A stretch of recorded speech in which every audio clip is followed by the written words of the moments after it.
are 8 weeks out to the World Powerlifting Championships in Lithuania. It is sneaking up fast and I am excited. So before we get into this week's video, let's do a little recap. This will actually be my 4th time competing at the World Powerlifting Championships. So let's rewind the tape and take a look back at how my other competitions went. So this first one you'll see right here, this was my very first one, 2019 in Helsingborg, Sweden. This one will always hold a special little memory in my heart because the goal at this competition was to go out there and break the deadlift world record, which I did, and then I placed 7th overall. Now, the next year was also in Sweden. Funny enough, it was actually supposed to be in Belarus, but then they moved it back to Sweden last minute because of the political climate. And at this competition, I placed 5th overall. This was actually my worst world championships to date. I think I went 6 for 9 on the date, and usually I'm a 9 for 9, 8 for 8 lifter. So I was really disappointed with my performance, although it was one of my highest placing overall at World Championships. Now my 3rd World Championships in South Africa. So Worlds in South Africa was really bittersweet.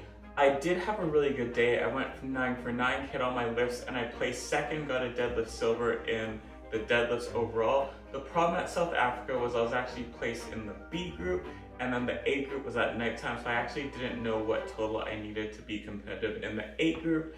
And then what happened was my coaches went really conservative just to make sure I won the B group, and then I ended up placing, I believe, 6th overall and still got the deadlift silver, but we undershot my lifts. Like, I was so fresh leaving that meet that the moment I got back to Canada, I literally hit a deadlift PR the next day after a 30-hour travel time. So now we are here going into my 4th World Championships, which will be in Lithuania in June. The goals are very simple. I want to go 9 for 9, and this year is special because it's a qualifying year for the World Games, so I'm hoping to land on the podium and get a qualifying ticket for the 2025 World Games in China, which will be amazing. So let's get to today's video. We are benching. I got a 5x4 at 320 pounds, and we are going to make it fly. Let's go.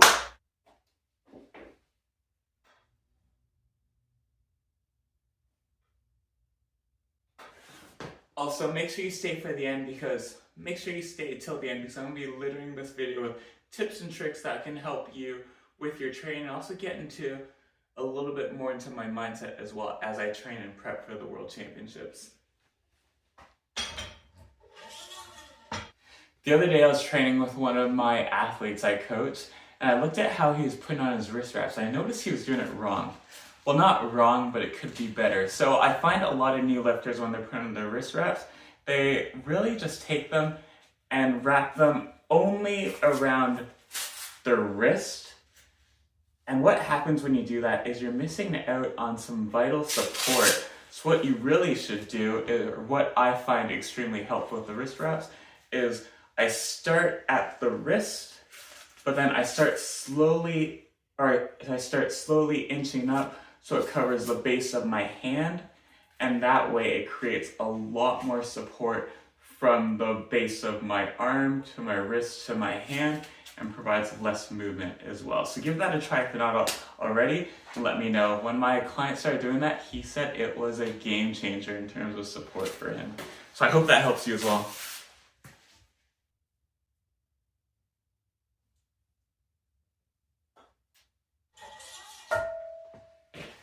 The other day, someone asked me, what is an underrated cue that will really help with the bench press? And I'm going to say wedging, or let's talk about wedging today. And what it really is it's creating force by pushing against the barbell and driving your back into the bench.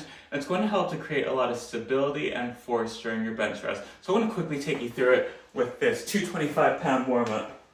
So what I'm going to do when I'm wedging is I'm going to grab onto the bar, and I'm going to drive my upper back into the bench as hard as I can. And while I'm doing that, I'm pushing into the barbell with my hands and also driving my feet into the ground to create a nice stable base for my body. And then from there, I can lift off and proceed with my rep.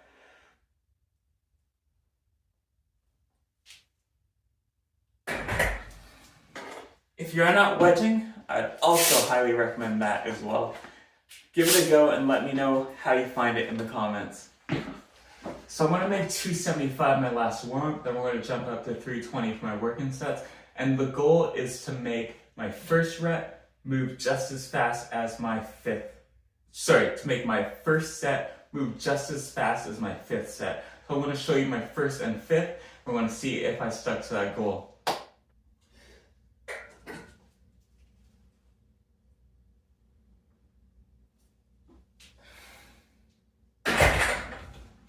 I'm not going to lie to you, sometimes training for powerlifting becomes very monotonous, doing the same thing over and over again becomes very repetitive. So I'd like to give myself these little training challenges to make things interesting and to just add a little spice to my sessions. So here is set 1 versus set 5. Honestly, I really do think set 5 was better than my first set. What do you guys think? Let me know in the comments. So I got some accessories to finish up and I want to get some food and call it a day. One last thing before we kind of end off, I do want to give you a little update on how my adductor is doing. So for those of you who don't know, about 9 weeks ago I had a really bad adductor strain, and at the time I couldn't even do a body weight squat. And this is huge because last Friday I got up to a 550 pound pin squat with very little pain, so we're moving in the right direction and I'm going to be ready. Thanks a lot for following along and tuning into this week's episode on the Road to World series.